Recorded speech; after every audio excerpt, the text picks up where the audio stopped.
más grande. Cuando pasa eso, tú le pones la almohada debajo del culo, Ve con la almohada azul.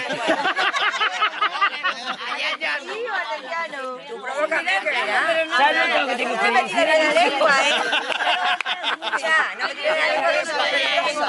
Cuando son muy chiquititas, tú te subes encima. Tú le pones la almohada ahí debajo. Y sube. Ve.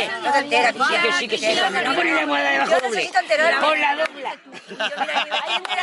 A ver, la Mari como... Mari. ¿Cómo me pones, Mari?